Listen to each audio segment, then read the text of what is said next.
on your radio, on Global Player, and Play LBC. leading Britain's conversation. This is LBC.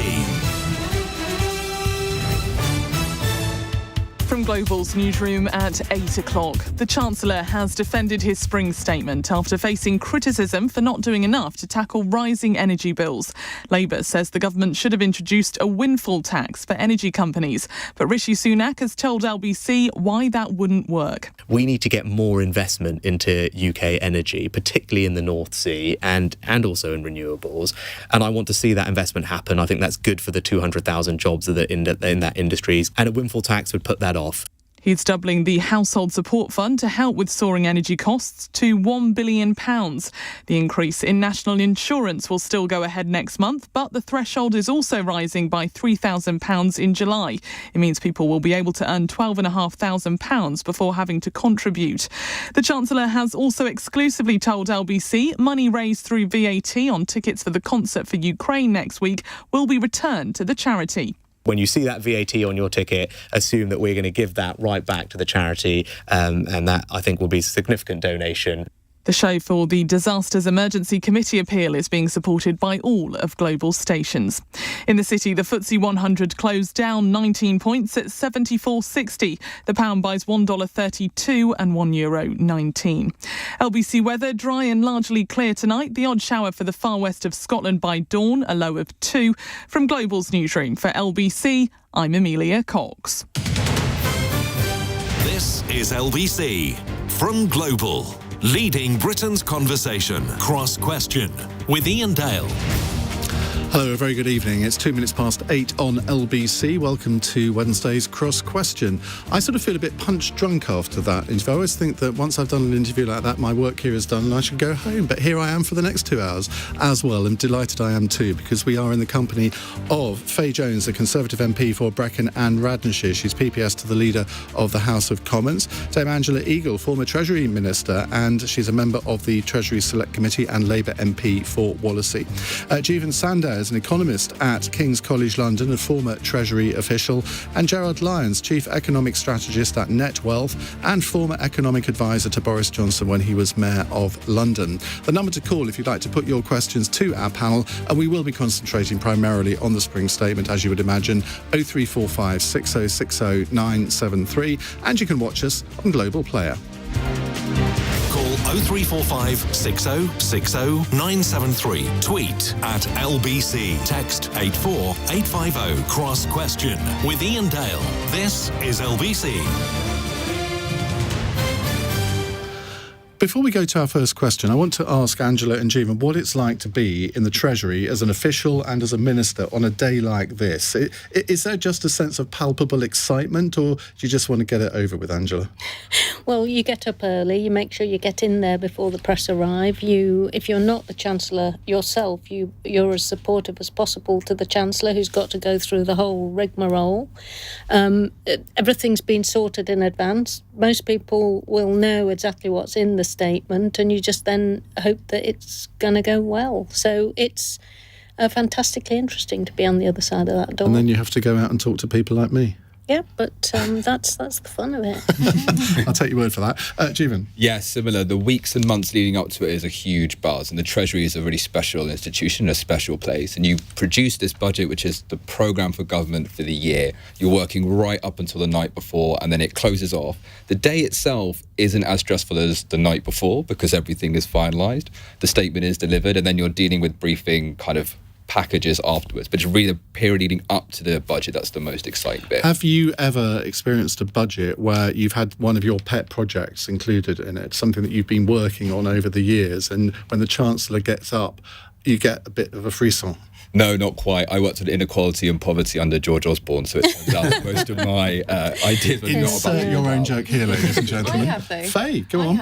I managed to get in the first budget, the Chancellor committed to funding the Global Centre for Rail Excellence, which is based in my constituency, although it's right on the cusp of my constituency. So unfortunately, the Chancellor mentioned Neath, Port Talbot, and not mine. So I've got it in, but not quite the right name. Elementary mistake.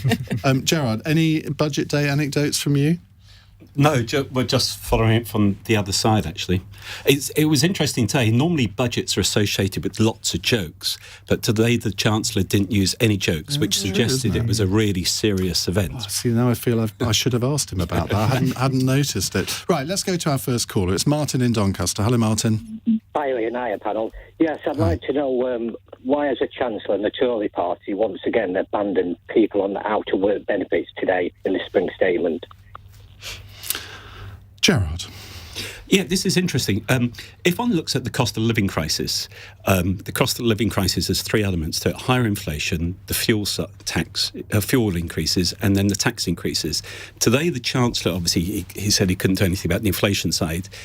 On the fuel side, he did some, but a limited amount, and he addressed the tax side full on, as much as he could. So there were pluses today, but the one thing that I felt that was missing completely after was the fact that he didn't raise benefits in line with the rate of inflation. He could easily have done that. It would have been a quick win. Now, it has to be said... How much would that have cost, though? It wouldn't have cost that much, no. It depends how...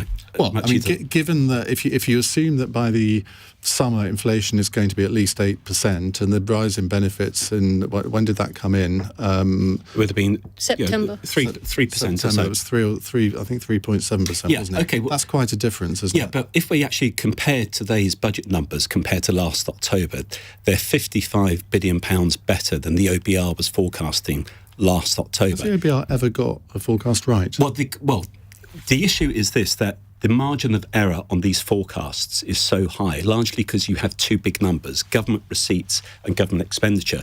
But the lesson from that is not to actually sort of say you've got it wrong. The lesson for that, for any Chancellor, is not to feel completely constrained by the budget numbers that come out from the OBR or indeed from the Treasury.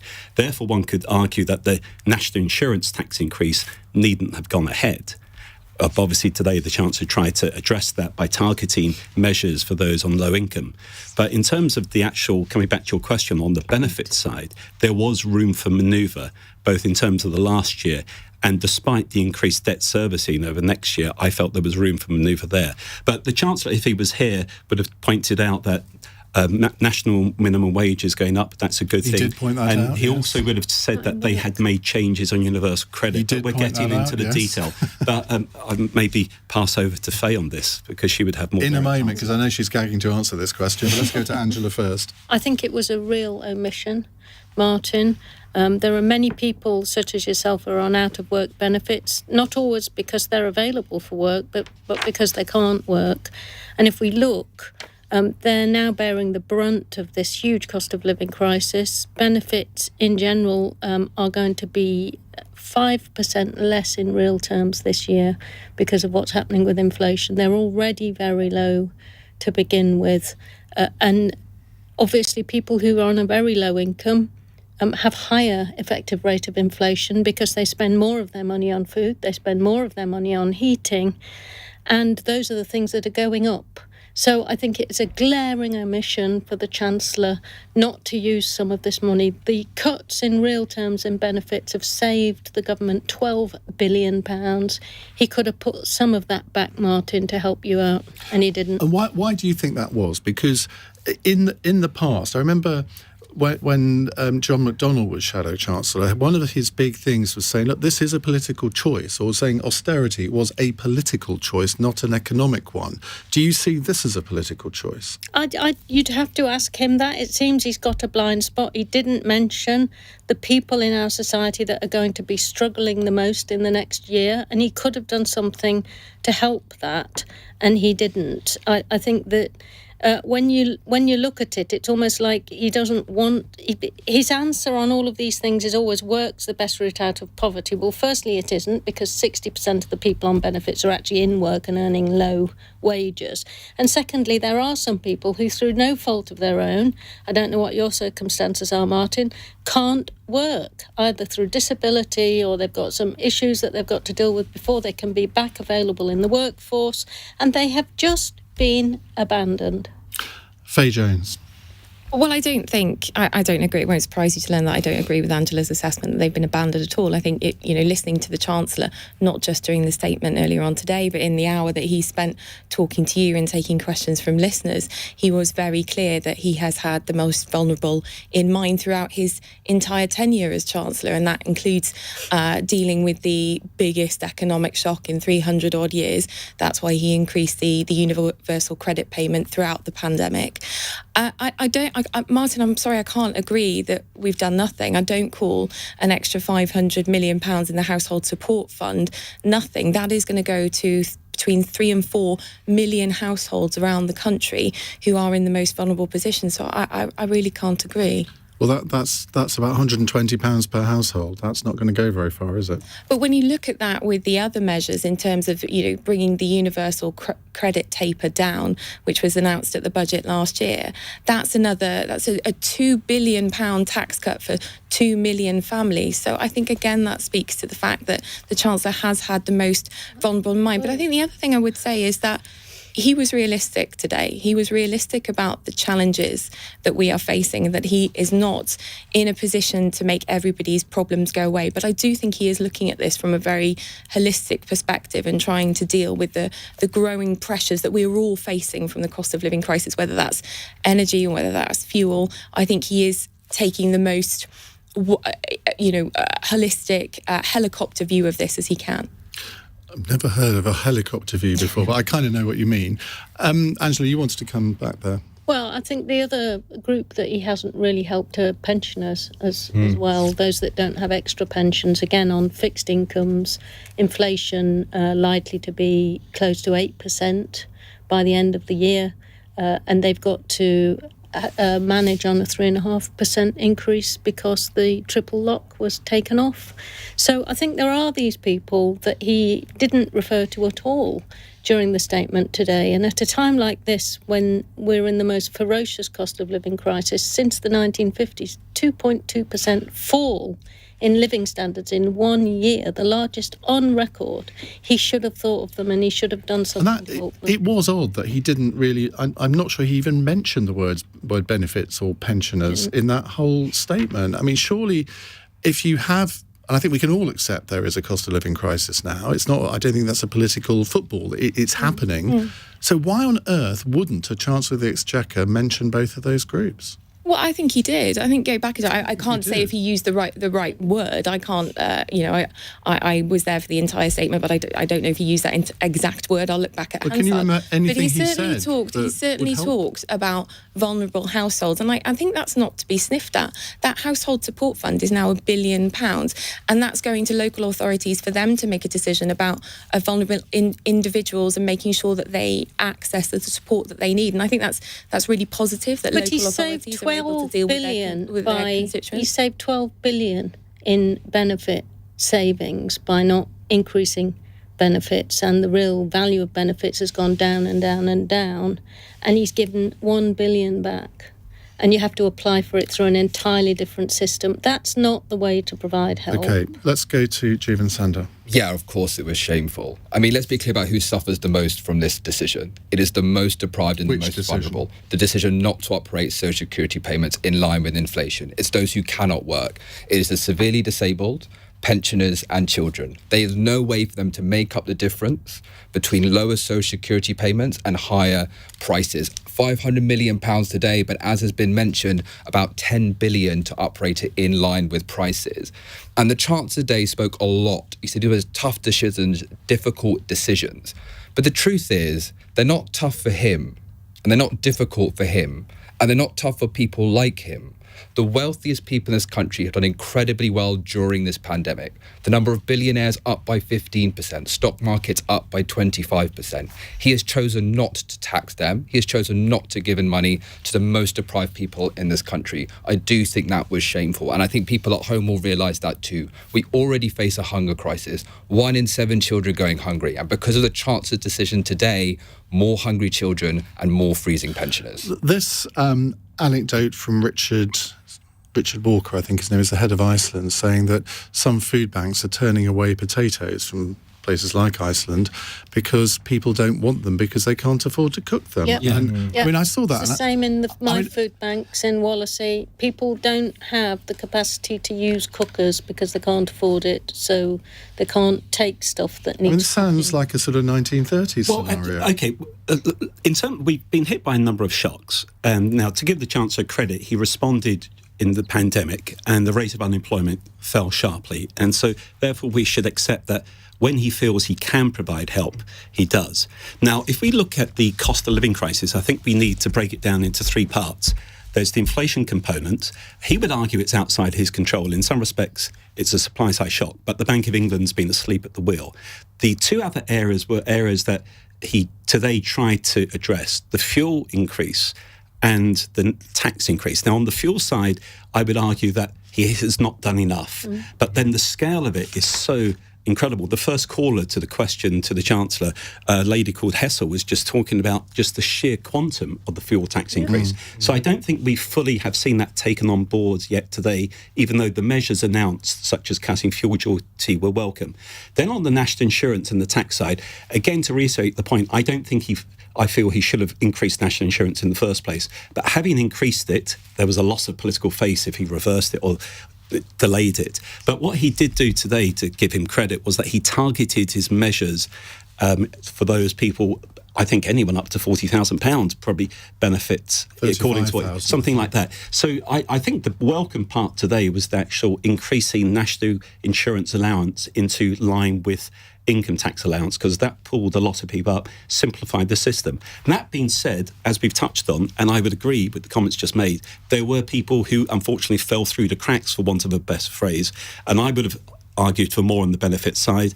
Pensioners, you would say the Chancellor actually was criticised last year for giving too much help to pensioners. Let's not forget that. So you win some, you lose some, but there are certain groups who still need further help. I think the thing that comes out of after today is still the scale of the cost of living crisis, given the increase in fuel bills, is still something that we will have to come back and see addressed again. And the increase in fuel duty put the price of petrol back to where it was last week. Yeah. Well, I can guarantee that it'll go up again by this time next week. The Chancellor did talk about how it's now incumbent on fuel retailers to make sure that 5p cut is passed back. Good luck with that. I remember a few weeks ago, near where I live in Norfolk, a local garage had put diesel up to 199.9. It's the same in Brecon. And that was when everywhere else it was 160 something. So I mean, I don't really have a lot of faith in those. Just before we go to a quick break, was it wrong, in retrospect, to abandon the triple lock last year? Because, I remember thinking, well, it's perfectly logical. Inflation is sort of 3 or 4%. It would be ridiculous to put pensions up by 8%. But, of course, looking at it from today's perspective, Jeevun, you could easily say that was the wrong decision. Well, I think at the time it was kind of towards the right decision, but now clearly the situation has changed. And look, we face now a once-in-70-year crisis, another horseman of the apocalypse in the form of war that's leading to rising prices. When it was the horseman of the apocalypse in the form of plague, we had a huge package of support. And today, there was nothing to meet the scale of the challenge we had. And Rishi Sunak is a pretty unlucky chancellor, isn't he? But it was It's been a tough 2 years for him, hasn't it? And by the way, the final horseman of the apocalypse is famine. Yeah. Oh dear. I was going to say it was the wrong decision. I was going to go to a break then. I don't think I can on that horrible note. But it was the wrong decision to take away the triple lock last summer. And it was already evident then that inflation was rising and set to rise further. Now, obviously, the war in Ukraine has exacerbated the problem, but it was not as if, though, that problem was not already apparent. And therefore, coming back to your point, he should have kept it in place. But he was under pressure because younger people were suffering. And therefore, if you look at different groups, it's the relative comparison that often comes to the fore. Well, Martin, you provoked a very good discussion. Thank you very much for a good question. We'll come to more of your questions in a moment. You're listening to or watching LBC's Cross Question. You can, of course, watch us on Global Player. It's 18 minutes past 8. LBC.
Cross Question with Iain Dale on LBC. Call 0345 6060 973.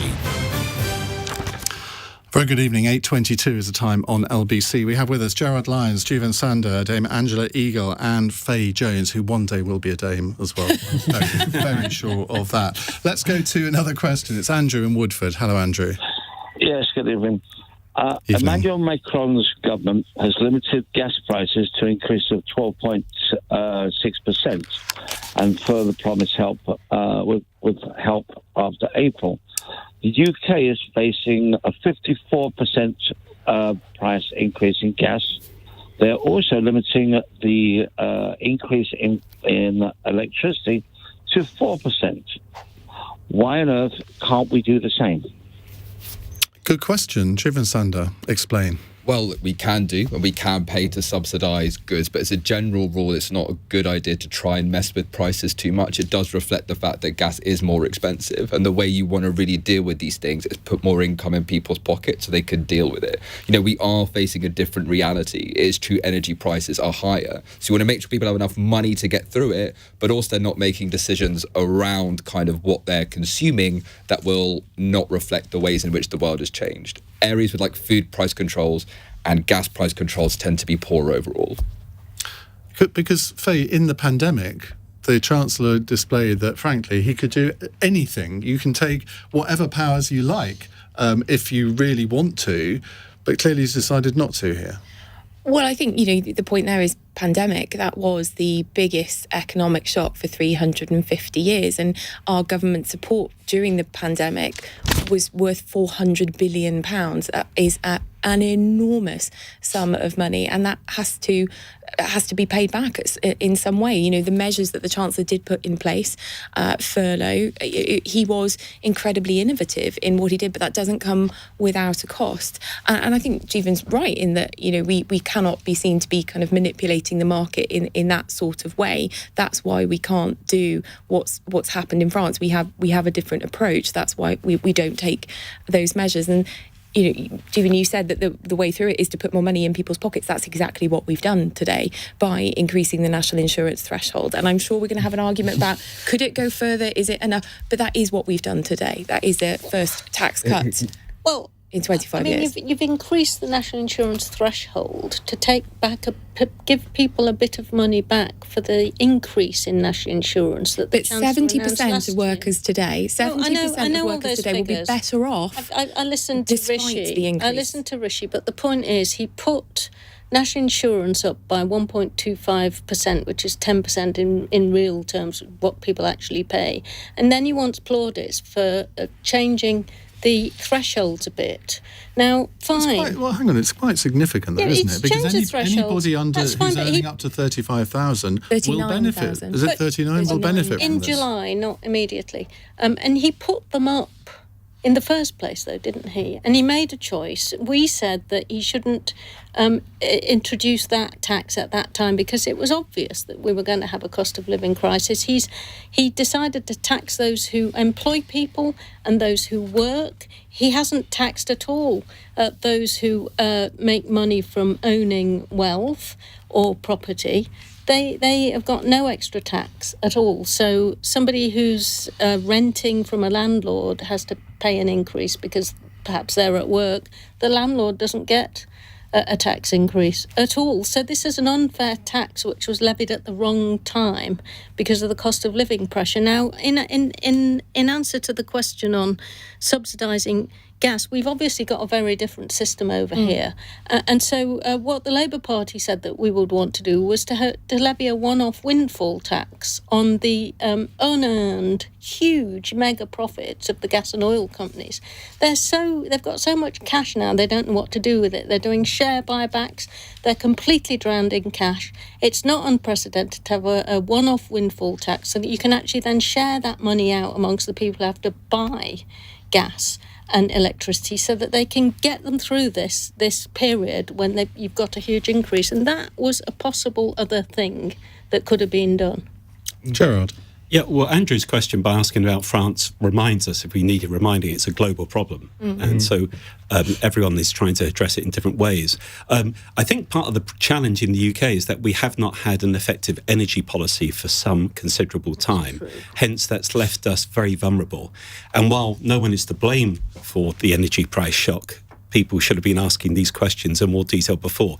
We need to obviously I think the regulators have been really asleep on the job in the last absolutely, few years. completely agree with that. Ruin the market. But anyway, Yes, I completely agree with you.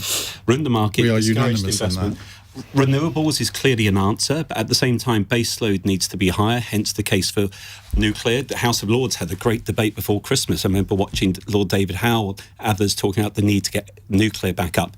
The G&B trade union, interestingly, recently has talked about the green poll tax. I'm very much in favour of the green agenda, but the point they were making was that it's about people's ability to pay. So move the green levy onto general taxation and you save £325 per year per household. So that's quite a radical step. But what the Chancellor today has done has, I think, been the right thing in terms of where he wanted to go, in terms of getting more money back into people's pockets, so to speak. And actually, unlike France and Ireland, maybe, where the fuel tax cut is for about 3 months, he's actually done it for a year. I think it has to be said that in a year's time, it's a tax that goes back up, so I think it will probably have to remain low. But highlights... the OBR say that in October, when the next price cap comes up for grabs, that energy prices might go up another 40%. And I think this is the...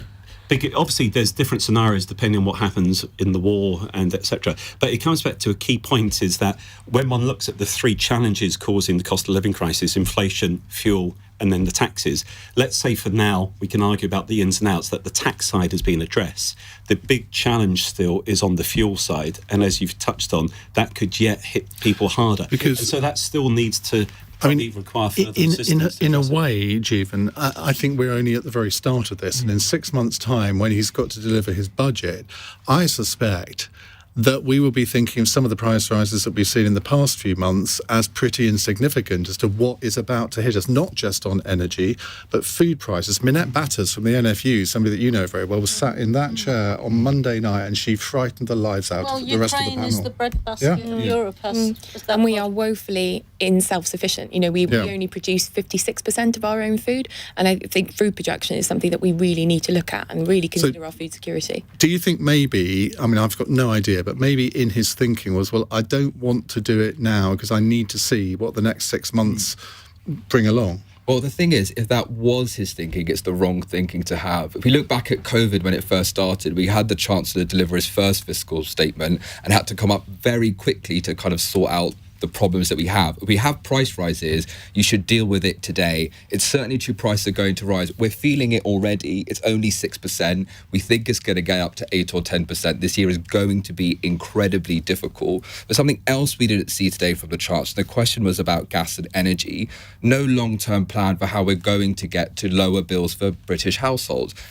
Scrapping VAT on home insulation doesn't help if you can't pay your energy bill. If you can't pay your energy bill, you definitely can't afford to insulate your home. No green homes grant at all, no replacement. We were expecting that last autumn. We still haven't had it. It's supposed to be 10,000 for low-income households, 5,000 for everybody else. We have to insulate, or rather get to net zero homes by 2030 to get to net zero by 2050, and nothing, no plan for that at all. We can keep talking about net zero, or we can actually do it, and the Chancellor really needs to do it. I think the Prime Minister is going to outline a long-term energy plan in the next couple of weeks, isn't he? I think it's been long awaited. Isn't that for generation rather than what you do with it when it goes to homes, though? From what I hear, that's all about how many nuclear power stations he wants to build. And that the other side is actually consumption, which is what has been talked about here. Well, another great question, Andrew. Thank you very much. We'll come to more of your calls in a moment. 0345 6060 973. It's 8:31 on LBC. Let's get the latest news headlines with Amelia Cox. The Chancellor has defended his decision not to scrap a rise in national insurance in his spring statement.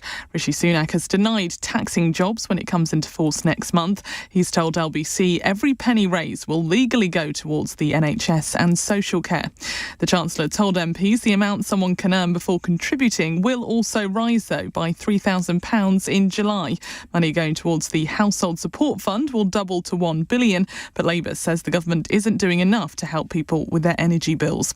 LBC weather dry and largely clear tonight. The odd shower for the far west of Scotland by dawn, a low of 2 degrees. This is LBC. Have you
Leading Britain's conversation. Cross Question with Iain Dale. Tweet at LBC.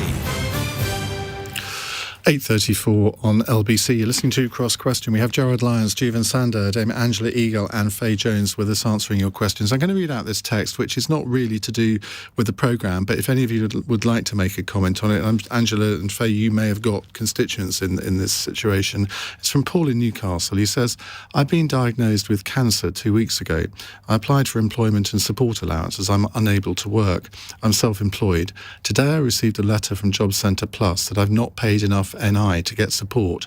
I've paid in 45 years of contributions and even volunteered payment when I didn't have to.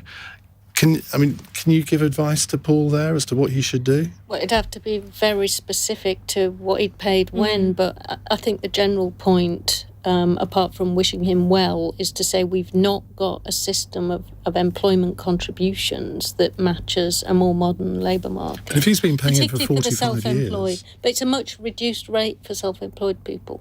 And we've never really properly done updated our beverage-created system when self-employment didn't really exist.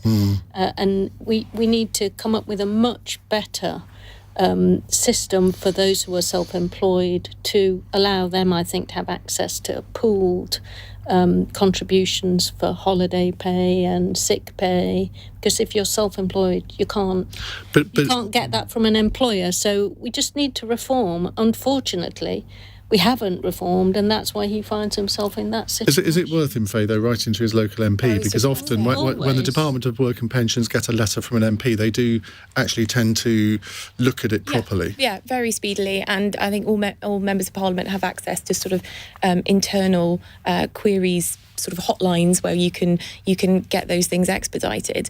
That must be a mistake. There must be the minimum you could do is get a check for him. Absolutely, to check yes. No, do. I would say quickly. I used to work on ESA in DWP. So it's your fault. Yeah, well, I will say this does sound like a mistake, and a lot of mistakes were made on ESA. I think about a third of appeals are successful, which is pretty shocking for a incapacity benefit. Right, let's go to our next question. It's from Alice in Southwark in South London. Alice, hello. What would you like to ask? Hello, good evening, honourable ladies and gentlemen. I'm a first-time caller, actually, and I'm a bit nervous. But as a single mum with 2 kids who currently can't work because my daughter is not able to have her free nursery hours yet, and obviously, since I can't work, I'm on benefits.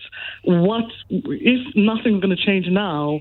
When will this change come for me? Because I do not, during the pandemic, I could not feel, even with uplift, it did help a little bit, but without uplift and with all this heating rise, when will it get better for me? Because I did not get that from the summer kind of statement today, and really I just feel like the wall's just coming in as always, and I don't know what we're going to do to survive, even the next month, if not a year. It's a good question, isn't it, Faye? Because people always want to be able to see the light at the end of the tunnel, the green shoots appearing. And you look at, and the IMF said that our growth rate is now going to be the highest of the G7. Now you can say, well, we're recovering from a lower base in some ways. But people want to have some idea that things are going to get better, that their children will have a better future than this. And I think we had a caller with Rishi Sunak earlier, who's 24 years old, who just felt that she wasn't going to get a fair go. Yeah. Alice, could I say I'm really sorry for how tough you're finding the things right now. I absolutely understand what you're going through. I have a number of constituents in a similar case, and as Iain says, it is really regrettable that there is this sort of this depression, this however you characterise it. It is really regrettable just how tough things are. I do think, though, what I took away from the statement is that the Chancellor is there and the Treasury is there to react to the changing situation. And I know, the Chancellor did admit in his statement today that our cost of living problems have existed long before Ukraine. He made that point, but they are exacerbated by what's happening in Ukraine because we are in a global market. As I've said, I do think there is, things like the household support fund should be there to help people like you, Alice, and I hope very much that you're able to access that from your local authority. Again, that's something your Member of Parliament can certainly help with.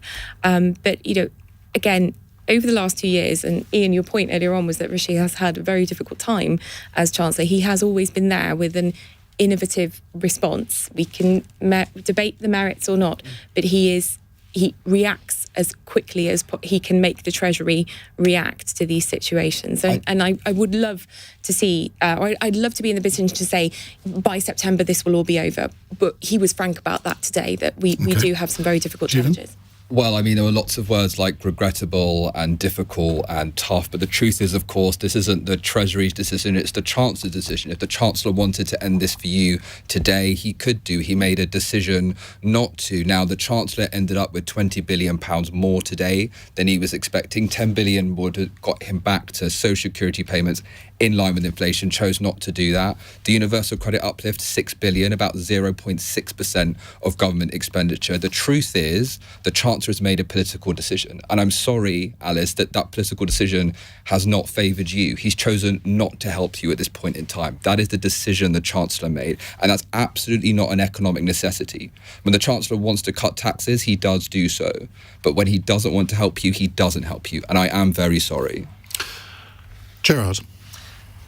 Yeah, well, in terms of Alice's question, it comes back to some of the points we were raising at the very beginning about whether there should have been more targeted help for certain groups.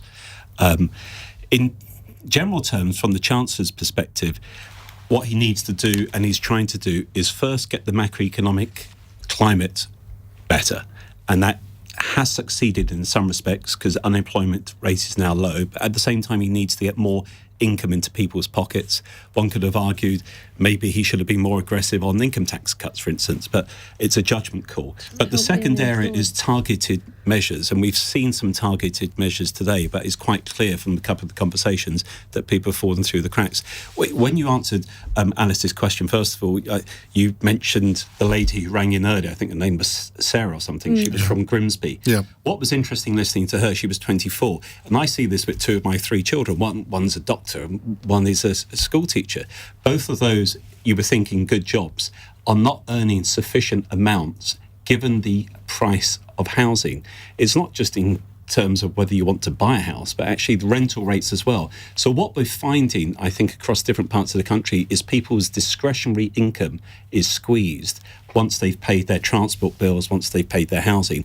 And what we're now seeing in this crisis is because we're having fuel prices going up, that really limits the room for manoeuvre that people have and whether any people have spare income or capacity at all. So Alice's question is a specific question, but is reflective of the overall issue. But from the Chancellor's perspective, to give him credit, the economy is growing. To give him credit, unemployment rate is low. To give him credit, he's trying to target measures to help people. But it's quite clear that even allowing for all of that, particularly given fuel prices rising further, there are still many people suffering, and likely is more will have to be done in the future. Angela? Well, Alice is looking after kids. She's got to look after them. I don't know her particular circumstances, but she's unemployed because of that. Nothing that the Chancellor did today is going to help that. And when we raise this with the Chancellor and other ministers in the House of Commons, all they ever say is work is the best route out of poverty. It isn't, because some wages are so low that people work and they're in poverty. Alice is living in poverty and she can't work either, and she's got childcare responsibilities. If we want to be called a civilized society, we need to be able to ensure that people in that circumstance not only get opportunities which enable them to retrain, move on, get help looking after their children so that they can move on in life and aspire to earning more money and then do that. But we need to help them now with the issues they've got now. And the Chancellor has got a blind spot about that. He did nothing about that today, even though we know they are the most vulnerable. They are on fixed incomes, and they are going to have the biggest hit to their incomes than anyone else in the country. And we're not allowing them to have access to any more resources so they can pay and provide for the basics: heating, food, clothes for the kids. And that is just not something I ever thought I'd ever see in this country when I first went into politics. I have to say, Alice, that, and this won't be any comfort to you at all, but over the past 24, 48 hours, since people have known that Rishi Sunak was going to come on the programme today, one of the most common emails or texts that I've had have been from people exactly in your situation, single mothers thinking, how do I cope with the current situation? Thank you very much for your call. And going back to the person who texted from Newcastle, was it Paul in Newcastle, who can't get any benefits despite being diagnosed with cancer? Zach in Portsmouth has texted to say this.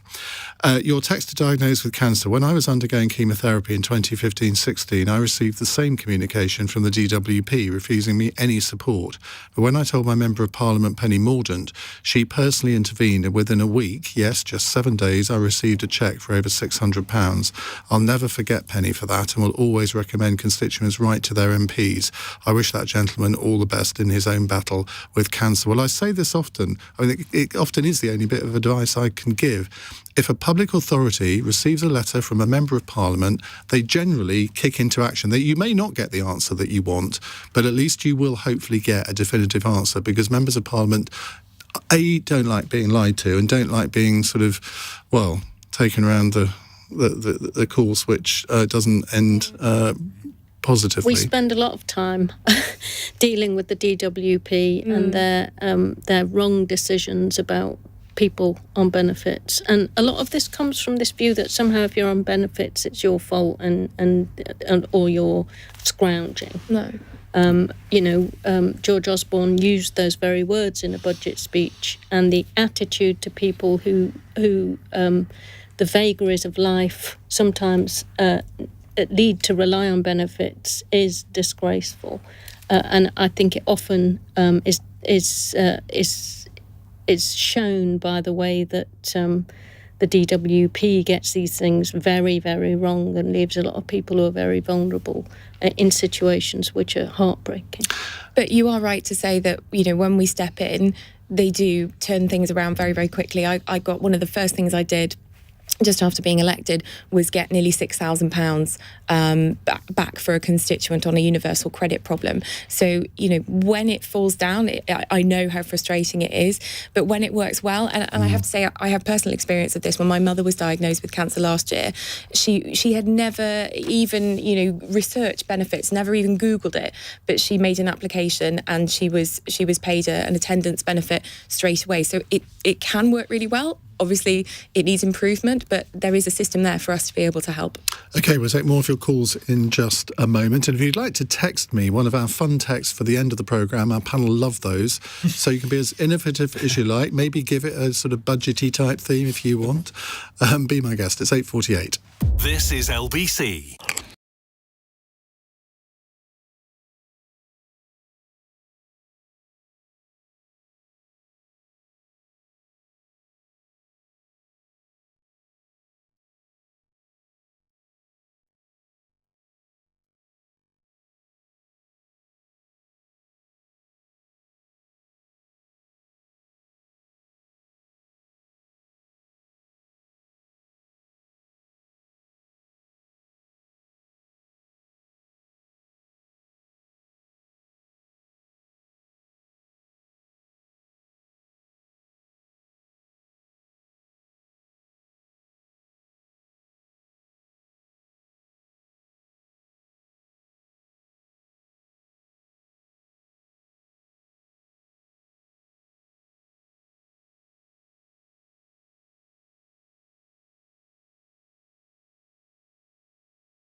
Question with Iain Dale on LBC.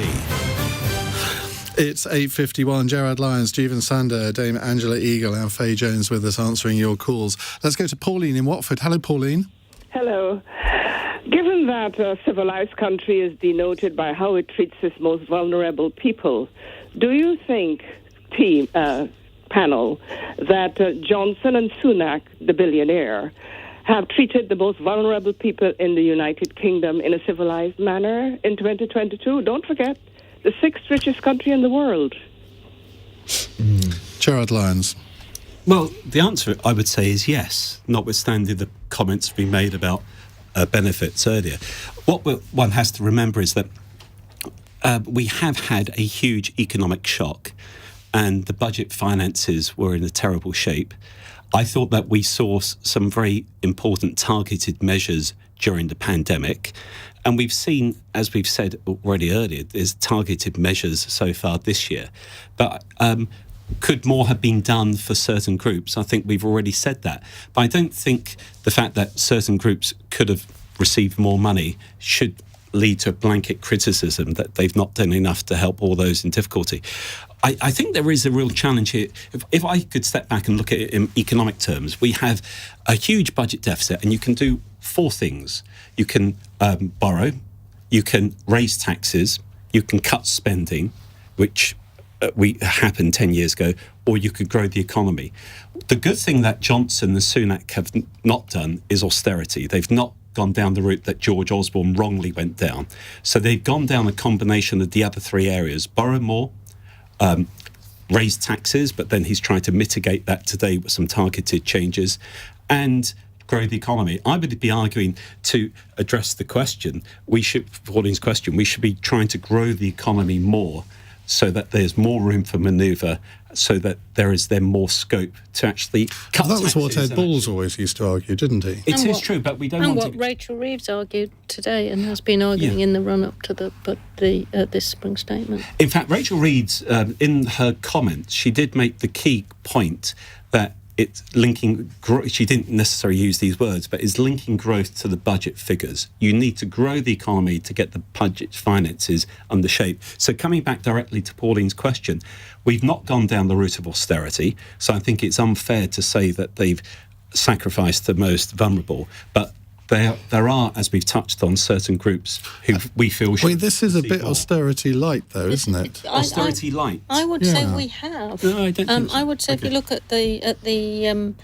spring statement, because the spending review last year was all done in cash terms, what's happened now with the very high rates of inflation is that if you look at the spending settlements that were set out last October, which were increases, they've now gone down in actual real value, and that implies cuts in departmental spending, and it certainly implies, for example, a fall in real wages for public sector workers who got us through the pandemic. We haven't had a pay rise for all workers, for them. Yes, of course. There's the spending, the squeeze in cost of living is a real terms pay cut for all, but for the public sector is likely to be nothing at all, if not real terms huge cuts. So I think that is actually austerity light on top of a decade of austerity, which has destroyed a lot of the capacity of our state and the country to do things properly, to enforce the law, to pursue the law against fraudsters. For example, if Rishi Sunak hadn't have spent nearly £12 billion of the bounce back loans and the COVID recovery on fraud and allowed fraudsters to take it away, we wouldn't have needed the national insurance increase, or benefits could have been uprated to help the most vulnerable, and with that cost now. Short answers from two of you, please, then we can fit in one more question. Faye. Well, listening to Pauline's original question there was fairly loaded. I'm not sure I'm going to be able to say anything that would maybe make her happy. But I do point again to the way in which the Chancellor has behaved over the last 2 years. You know, his response during the pandemic was prioritising the most vulnerable, furlough protected, millions of jobs across the country, 11,000 jobs in my own constituency.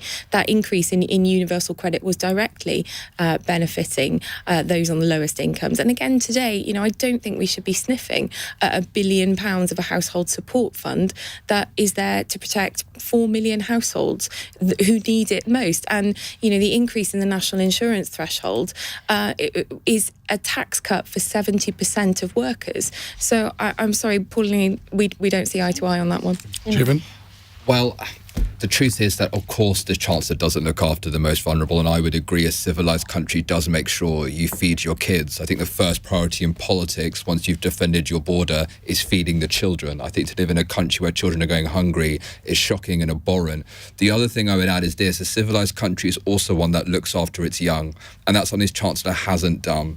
A graduate earning 30 grand has a tax rate on marginal one of 42.25%, 20% on income tax, 13.25% on national insurance, and 9% on student loan repayments. And today, one thing we haven't spoken about is the tax rise for graduates, new graduates, around £200 because he's lowering the student loan repayment threshold. So we've spoken a lot today about that 300. That wasn't announced today. That was some time ago, wasn't it? So yeah, that was inside the policy costing. You talk about young people. You talk about young people without recognising 125,000 apprentices that were employed as a result of this government's intervention last year. I mean, that's great for them, but it doesn't help my friends who are having to pay 42.25%. It doesn't help my friends who can't buy houses. And I tell you what, that's the reason why in this country the birth rate has plummeted by almost 15% over the past 5 years, because we literally can't afford to put down roots, buy houses and have children. It's gone down by 15%. By 15% since 2016. 100,000 fewer babies born last year than we were expecting. I think the fertility rate might have just gone up.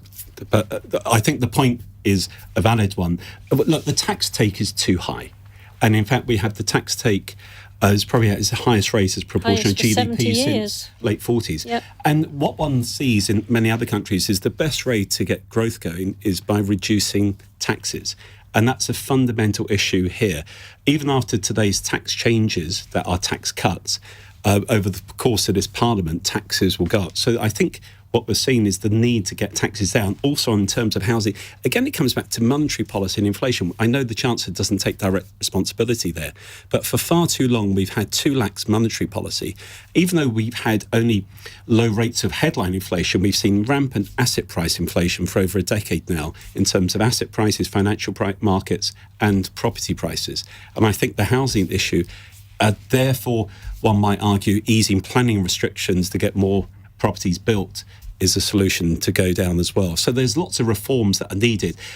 At the end of his speech today, some of the most interesting things were mentioned, which was promises for tomorrow about what the Chancellor might do in the budget later this year. And after watching these for 30 years, I always feel that the best thing to do is don't just listen to what they say, watch what they do. But there was lots of positive comments made, but he needs to follow through on them to boost skills training and boost investment. We've run out of time for the call that I did want to take from Terry, who was going to address exactly what you've just said about is it wise to promise a tax cut so far ahead, but we're going to have to leave that one because I want to finish on a lighter note. Matt in Bournemouth says, "Hi panel, they say that the only certain things in life are death and taxes. If there's a third thing that's certain in life, what might it be?" Jeevun, I'm sure you've got a ready answer to that. It being a very wet month and disappointing weather in Britain. Angela? I think... I have no idea. Death and taxes will do me, I think. You could say, what the Chancellor giveth, he taketh away with the other hand. I suppose that's one of the certainties of life. Yes, I suppose, yes. The unravelling of the budget the day after it's been published is probably the when the thing. IFS read the small print and it all, or when Gerard reads the small print. Gerard? I was going to say death, taxes and financial crises.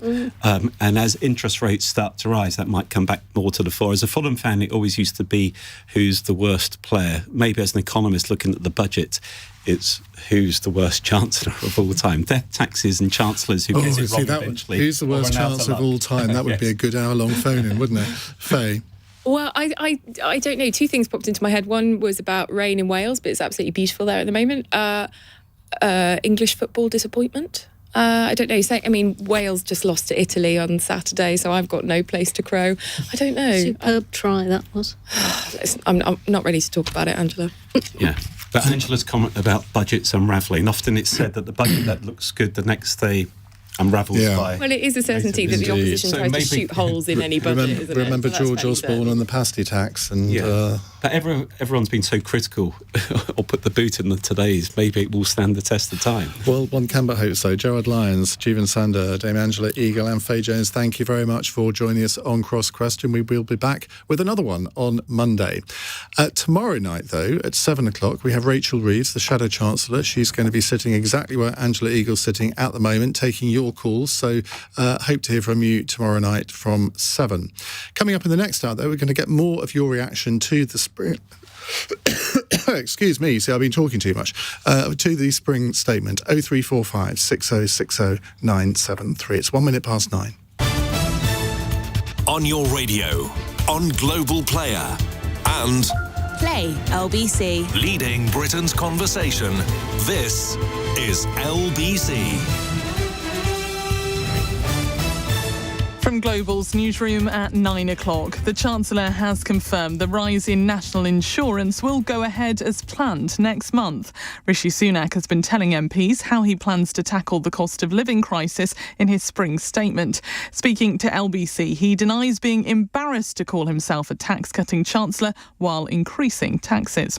Iain, I'm also the Chancellor that had to deal with a once-in-a-century pandemic. I'm also the Chancellor that experienced the biggest economic shock to the country for 350 years. Saw borrowing spiral to levels that we haven't seen since World War II. I'm the Chancellor that had to introduce furlough. He's told MPs the threshold for national insurance will also rise by £3,000 in July. It means people will be able to earn £12,500 before having to contribute. A cut to fuel duty of 5p per litre has also been introduced over the next 12 months.